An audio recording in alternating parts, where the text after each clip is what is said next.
air, nggak bisa mengelak lagi. Yaitu ketika ada dawai atau kefahaman dalam hati bahwa dia keberuntungannya di dalam berbuat baik kepada kamu, maka dia itu pasti akan menggerakkan tangannya untuk berbuat baik pada kamu. Berbuat baik pada orang lain itu mukhal. Orang itu berbuat baik itu mesti karena kepentingan dia sendiri. Kamu membantu orang, maksudnya apa?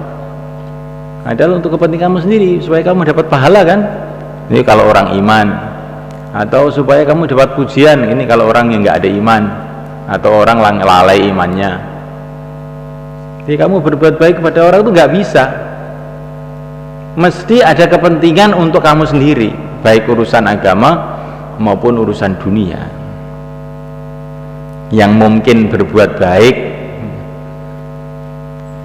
bukan untuk kepentingan dia sendiri itu hanya Allah, karena Allah itu tidak perlu dengan siapa saja. Kalau makhluk berbuat baik mesti karena kepentingannya dia sendiri, baik kepentingan dunia maupun akhirat.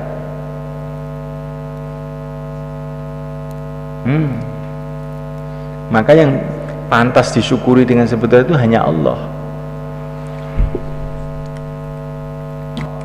Wa dalikal ghardu, maksud tujuan itu, wa matlubu adalah tujuan dia, wa maksidu yakni tujuan dia. Ama anta adapun kamu yang diberi, falasta maka tidaklah kamu itu maksud dan dimaksud. Bal yaduka bahkan tangan engkau alatun adalah alat lagi bagi orang yang memberi, fil qabdi di dalam mengambil, hatta yahsula sehingga berhasillah ghardu tujuan dia, minadzikri daripada kemasyhuran, watanai dan sanjungan, awi syukri atau terima kasih, awi thawabi atau pahala, bisa babi qabdi kalmala dengan sebab engkau mengambil harta. Faqad istasqaraka sungguh dia telah menyuruh engkau, memperkerjakan engkau gitu aja lah. Faqad istasqaraka sungguh orang yang memberi itu telah memperkerjakan engkau fil qabdi di dalam mengambil harta, litawasuli untuk supaya dia sampai ila ghardi nafsi pada maksud tujuan dirinya sendiri.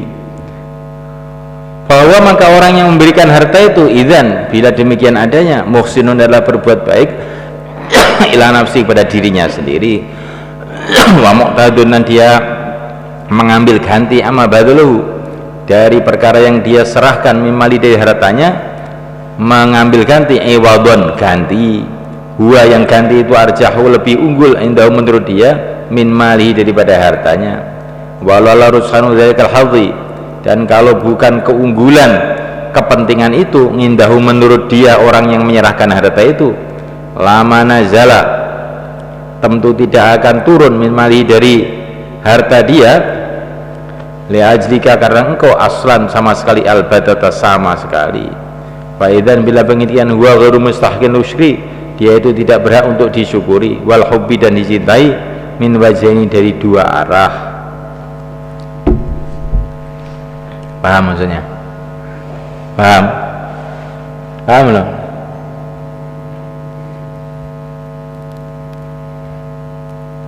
Jadi orang yang memberi harta kepada kamu itu sebetulnya bukanlah dia itu berbuat baik kepada kamu, sebetulnya dia itu inginnya berbuat baik pada dirinya sendiri supaya dia dipuji. Ini kalau orang tidak beriman, atau supaya dia dapat pahala, ya, sebetulnya dia itu ingin menguntungkan dirinya sendiri, bukan ingin menguntungkan kamu. Sedangkan kamu itu dijadikan alat oleh dia supaya kamu ngambil harta dia sehingga dia dapat pahala. Sebenarnya kamu itu diperkerjakan oleh dia untuk kepentingan dia. Nah, sebetulnya gitu itu sebetulnya. Seumpama dia tidak punya kefahaman bahwa menyerahkan harta kepada kamu itu menguntungkan dia, dia tidak akan memberikan apapun kepada kamu. Dia memberikan harta kepada kamu itu karena dia punya kefahaman bahwa menyerahkan harta kepada kamu itu menguntungkan dia. Berarti dia berbuat baik kepada dirinya sendiri. Baik ini orang iman maupun orang kafir sama aja.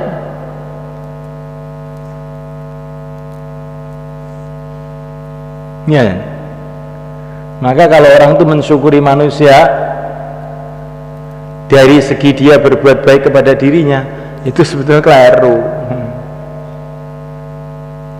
Kita mensyukuri manusia dari segi karena dia itu wasilahnya Allah untuk memberi kebaikan kepada kamu, atau secara lebih jelas lagi, kamu itu bersyukur kepada manusia karena itu perintah Allah. Allah itu menyuruh bersyukur kepada Allah dan menyuruh bersyukur kepada makhluk-makhluk yang digunakan oleh Allah untuk berbuat baik pada kamu. Anishkurli wali walidaik. Semua tidak ada anishkurli wali walidaik itu tidak perlu berbuat baik pada orang tua, nggak perlu. Nah iya dah. Ibu kamu mengandung kamu itu sebetulnya terpaksa kok itu. Terpaksa bagaimana? Allah SWT letakkan dalam hatinya, saya harus mengandung. Kalau nggak mengandung, hidup saya itu jadi hampa. Maka sebenarnya dia itu mencintai dirinya sendiri, bukan mencintai anaknya. Kalaupun dia menyusui anaknya, itu sebetulnya bukan dia ini ingin berbuat baik kepada anaknya, itu berbuat baik dirinya sendiri. Karena kalau anaknya mati dia susah. Kalau anaknya sehat gemuk maka dia senang. Jadi sebenarnya menyenangkan dirinya sendiri itu seperti itu. Cuman alat itu dijadikan anak itu dijadikan alat untuk menyenangkan dirinya gitu loh sebetulnya itu. Maka dia tidak berat disyukuri sebetulnya. Seumpama tidak ada perintah dari Allah anishkurli wali walidaik. Lah ketika ada perintah dari Allah begitu, kita harus syukur sama orang tua, jangan kurang ajar. Yalah, orang tua itu kan cuma makhluk digerakkan oleh Allah. Untuk apa mensyukuri orang tua? Karena itu perintah Allah, jangan begitu kamu. Guru ngajar saya itu kan supaya dia dapat pahala. Untuk apa saya terima kasih sama guru? Keliru kamu. Itu perintah Allah. Menghormati Nabi, warisnya Nabi itu perintah Allah. Kamu harus hormati karena ini perintah Allah. Sebetulnya guru itu bukan ingin baik sama kamu, ingin baik sama dirinya sendiri. Memang betul, memang betul. Ngajar itu supaya dia dapat pahala, kan ingin baik untuk dirinya sendiri. Betulnya yang diterima kasih itu Allah SWT. Tapi ketika Allah menyuruh kita menghormati para nabi, liwatulitu anziruhu wa tuwaqiruhu, kita diperintahkan Nabi al-ulama warasatul anbiya, kita cintai mereka karena perintah Allah. Nah ini kalau kita cinta kepada makhluk karena perintah Allah itu lain. Maka baginda Nabi cinta sama istrinya, ya, Nabi Yakub cinta sama anaknya. Loh, kenapa ini benar? Karena mereka cintanya karena Allah, masalahnya itu. Cintanya karena Allah. Kalau kita ini cinta sama orang itu karena dia, karena kejahilan kita. Maka kalau kita disakiti sama guru kita marah, boyong, ya, marah. Karena cintanya itu karena dia, bukan karena Allah.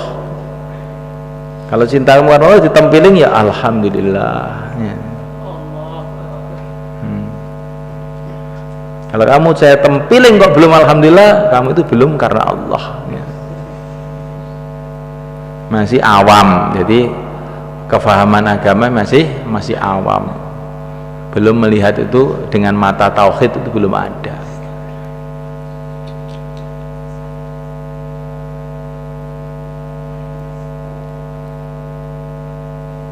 Ini prakteknya dasuki ini iki. Prakteknya dasuki ini iki. Jenenge ahadiyatul afal ya nang kene iki. Ahadiyatul dzat, ahadiyatul sifat, ahadiyatul afal ya iki ahadiyatul afal, cara prakteknya ngono kuwi.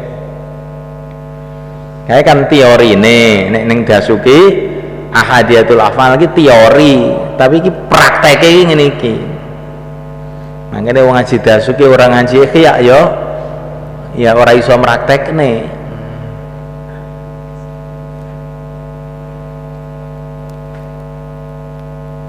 Ini bab mahabbah, ya orang bab mahabbah, bab apa ae kan Senenge iman nih, iman yang ahadiyatul afal yang kudu digawa ning dia itu kang deng dakwah yang ngono. Makane ditampa karo wong idza jaa nasrul fatah wa ra'aitan nas yadkhuluna fi dinil afwaja sabbih bihamdi rabbika wastaghfir innahu kana tawwaba. Kembali pada Allah. Kalau ditolak fa in tawallau faqul hasbiyallah la ilaha illa huwa alaihi tawakkaltu rabbul nasyatim. Ini kan ahadiyatul afal dalam dakwah. Nah, ini ahadiyatul afal di dalam mahabbah. Ahadiyatul afal dalam sholat juga, dalam zakat, puasa, haji, seterusnya. Hati itu hanya kepada Allah saja. Makhluk itu hanya ya makhluk digerakkan untuk menyusahkan kamu atau untuk menggembirakan kamu. Maka kalau kamu digembirakan makhluk, ingat kepada Allah. Kalau disusahkan makhluk juga ingat kepada Allah. Kalau digembirakan bisa alhamdulillah, alhamdulillah. Kalau disusahkan kemudian bengok-bengok, lah itu ya belum ahadiyatul afal namanya. Ya ahadiyah, tapi ahadiyah yang belum masuk ke dalam sikap.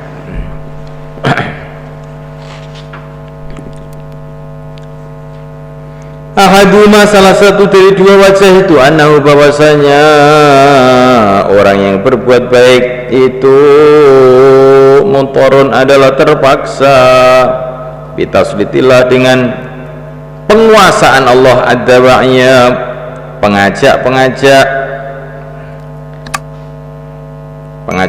dalam hati, alaihi, atas orang itu, fala qudrata, maka tidak ada kemampuan lahu baginya, alal mukhalafati, untuk menentang pengajak hatinya itu.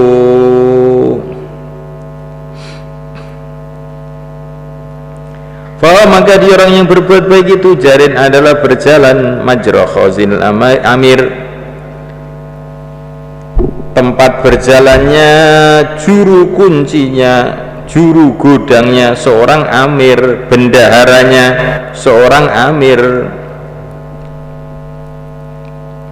Fa'inahu, sesungguhnya bendaharanya seorang amir, la yara muhsinan, tidaklah dia mengiktikadkan berbuat baik, bitaslimi khil'atil amir, dengan menyerahkan hadiahnya amir, ilaman khala alaihi, kepada orang yang amir itu memberi hadiah kepadanya.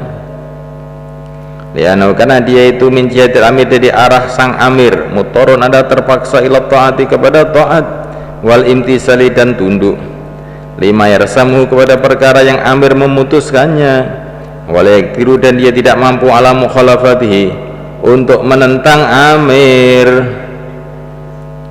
Walau halahu, dan seumpama amir itu membiarkan dia, falau halahu, seumpama membiarkan dia si bendahara itu, alamiru amir, wa nafsahu, bersama dirinya sendiri, lama selama tentu dia tidak akan menyerahkan dalika, hadiah tersebut. Bagaimana kullu muhsinin, begitu juga setiap orang yang berbuat baik, lau halahu, seumpama membiarkan dia Allah wa nafsahu, bersama dirinya sendiri, lam yabdul habbatan min mali, maka dia tidak akan mengorbankan satu biji dari hartanya, hatta salatullah, sehingga menguasakan Allah as'atawa'nya, pengajak hati, alaih, atasnya, wa alqa, dan Allah memahamkan fi nafsi, dalam hatinya, anahadhahu, bahwasanya keberuntungannya, dinan, dalam urusan agama, wa dunya, dan urusan dunia, fi badi, dalam menyerahkan harta, fabadalahu, maka dia menyerahkan harta itu, lidzalika, karena kepentingan tersebut. Jadi semua yang berbuat baik kepada kamu itu ibaratnya seperti bendaharanya seorang amir. Bendahara seorang amir diperintah oleh amir untuk memberi hadiah kepada kamu, maka dia akan ngasih hadiah kepada kamu. Tapi kamu tidak akan berpendapat bahwa yang berbuat baik itu si bendahara, tidak. Kamu akan berpendapat bahwa yang berbuat baik kamu itu sang amir. Bendahara itu terpaksa karena dia tidak bisa menolak keputusan amir. Begitu juga manusia itu semua, makhluk itu semua tidak akan bisa berbuat apa-apa, berbuat kebaikan kepada kamu sampai Allah itu meletakkan dalam hatinya bahwa keberuntungan dia dalam berbuat baik kepada kamu. Maka ketika dawai kefahaman itu dimasukkan dalam hati dia, dia akan memberi kebaikan kepada kamu. Maka kebaikan kepada kamu itu sebetulnya yang meletakkan kefahaman itu, yang menyuruh itu. Nah itu loh, kamu paham betul-betul ini kata-kata ini.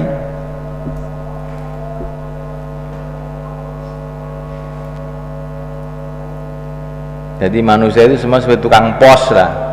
Kalau kamu dapat kiriman uang, itu kamu terima dari orang tua kamu di Kalimantan sana, itu kamu terima kasih kepada orang tua kamu apa berterima kasih pada pos keliling itu? Pada orang tua loh. Gak dapat weselnya banyak, nah kita pulang terima kasih Pak, kamu ngirim wesel. Tapi kamu tidak akan datang ke rumahnya tukang pos itu, terima kasih Pak Pos, kamu menyampaikan, oh kok terima kasih sama saya ini mengantarkan itu karena tugas supaya dapat uang, saya dapat gaji bulanan. Kalau saya nggak ngantar ya nanti dicopot saya. Kalau terima kasih sama ayah kamu, saya jangan sama saya.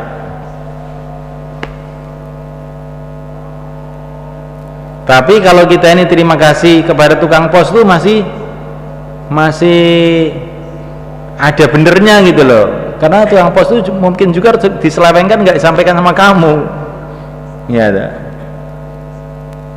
Jadi kita terima kasih dua-duanya itu masih masuk akal. Tapi kalau kamu memandang ahadiyatul afal, itu kan tidak mungkin bisa terjadi perkara itu tanpa Allah. Maka terima kasih itu hanya kepada Allah wahdahu la syarikalah, tidak boleh dicampur dengan siapa saja. Karena tidak mungkin ada orang yang bisa menentang apa yang ditentukan oleh Allah. Dan kamu juga tidak akan sakit hati sama orang itu berterus-terusan. Kamu disakitkan hati sama orang itu juga loh, ini Allah SWT menggerakkan dia untuk menyakitkan saya, dia juga tidak bisa menolak, dia harus begitu itu memang. Maka memaafkan orang itu juga mudah ya. Kalau dia kalaupun marah karena Allah nyuruh saya marah sama dia, ya saya marah. Tapi kalau Allah tidak nyuruh marah, ya nggak marah. Coba ini, kalau orang tuh punya pikiran seperti ini jadi wali itu nggak lama aja.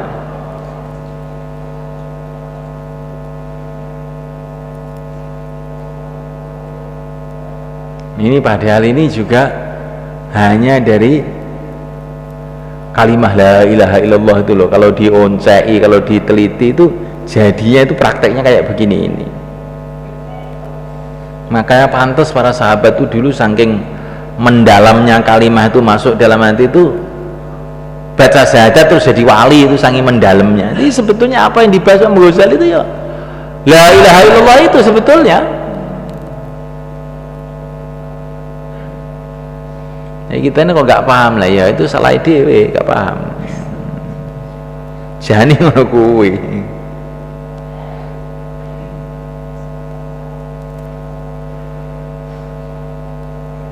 Ini cuma satu bagian dari kefahaman mengenai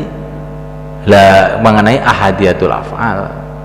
Ahadiyatul af'al itu bagian dari kefahaman dari la ilaha illallah. Loh. Jadi ini cabang dari cabang ya. Nah, kalau kita begitu itu kita rasanya itu memang agama itu belum ngerti gitu. Perasaan kita sudah hafid Quran, sudah hafal Bukhari, tiba-tiba sak kalimah tok urung ngerti tiba-tiba. Umum mengerti ini urung teko jadi merubah sikap. Ngerti bar maca ini mesti ngerti to nek panjen uteke iki waras gitu. Tapi ngerti ini terus mengubah sikap kok gak? Lah gue lah. Lah robahe sikap kuwi jenenge sifat. Nah, ini cara wong tablek ini sifat. Krana diwaca ngene iki, di bulan baleni, direnungi, dirasakne, dipraktekne, suwe-suwe sifat iku mau berubah. Sehingga tindakannya itu enggak ada yang pertimbangan makhluk itu enggak ada. Pertimbangannya itu hanya karena Allah saja. Selagi ahadiyatul afal itu belum masuk dalam hati, mesti nggak bisa tidak ini, mesti kita ini ada pertimbangan karena makhluk. Nah, sehingga amal kita nggak ikhlas jadinya.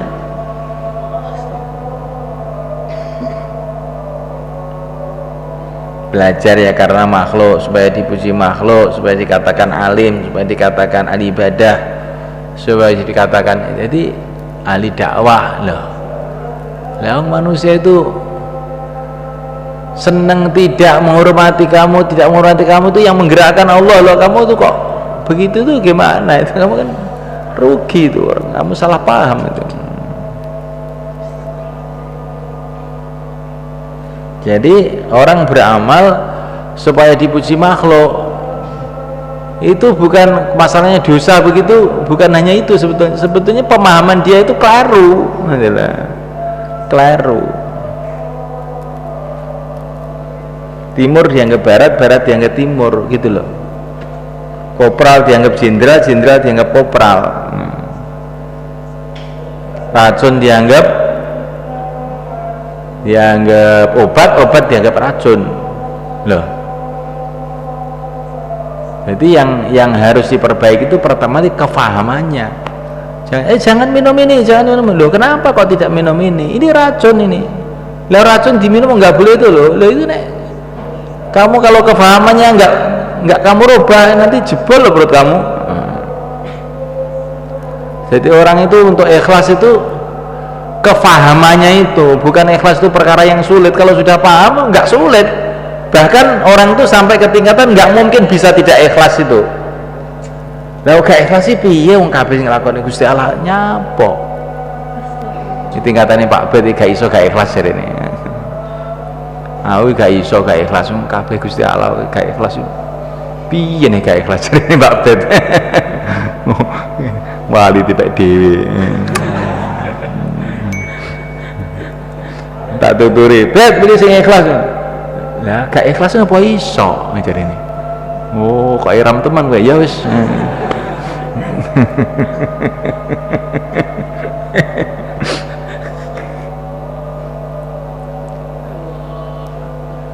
Kuwi nek tenan ya jenenge wali tenan ya jenenge tenan kuwi. Jadi wong iki gak ikhlas gak iso nek sudah aku punya kefahaman ahadiyat orang itu enggak ikhlas. Sebagaimana timur disuruh mengatakan barat, barat yang mengatakan timur. Kalau enggak bisa toh. Memang sudah punya kefahaman yang selain Allah itu tidak punya apa-apa, mau berbuat karena selain Allah. Kamu bisa malu dengan batu, bisa nggak? Saya itu malu dengan batu ini, bisa? Karena kamu punya keyakinan batu nggak bisa buat apa-apa. Kamu nggak mungkin bisa mempertimbangkan saya berbuat karena batu, nggak mungkin. Kalaupun kamu disuruh kamu tuh malu dengan batu ini, nggak akan bisa. Walaupun dikasih targhib 1000 kali. Lah begitu juga makhluk itu bagi pandangan ahlu tauhid itu tuh ya kayak batu itu la yanfa wa la yadur. Lah bagaimana bisa dipertimbangkan dalam pikirannya? Loh, gini loh. Masya Allah, ini kalau sudah masuk itu nikmatnya nggak karu-karuan ini sudah. Subhanallah.